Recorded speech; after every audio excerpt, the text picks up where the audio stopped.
বহুপ্রতীক্ষিত জুলাই জাতীয় সনদ বাস্তবায়নের পদ্ধতি ও সময়সূচি নিয়ে চূড়ান্ত সিদ্ধান্ত ঘোষণা করেছেন প্রধান উপদেষ্টা অধ্যাপক মোহাম্মদ ইমরুল।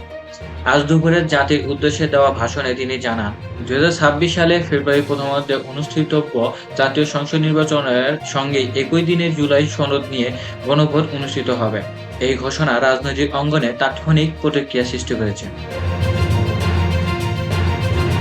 প্রধান উপদেষ্টা নিশ্চিত করেছেন যে রাষ্ট্রপতি মোহাম্মদ শাহাবুদ্দিনের সইয়ের মাধ্যমেই জুলাই সনদ বাস্তবায়নের বিশেষ আদেশ ইতিমধ্যে চূড়ান্ত হয়েছে। রাজনৈতিক দলগুলোর মধ্যে ঐক্যমত না হওয়ায় সরকারের উপরই সিদ্ধান্ত নেওয়ার ভার পড়েছিল।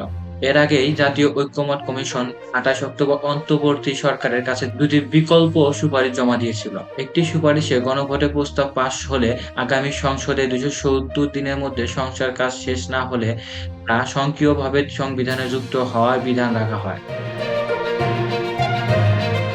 তবে গণভোটের 4টি বিষয়কে একই প্রশ্নে হ্যাঁ অথবা না ভোটের অন্তর্ভুক্ত করার সিদ্ধান্ত এবং সনদের আপত্তিকর অংশগুলো গণভোটে না থাকায় বিএনপি, জামাত সহ কয়েকটি রাজনৈতিক দল বিপরীত অবস্থান বজায় রেখেছে।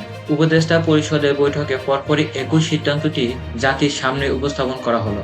Desk report, BN24 TV.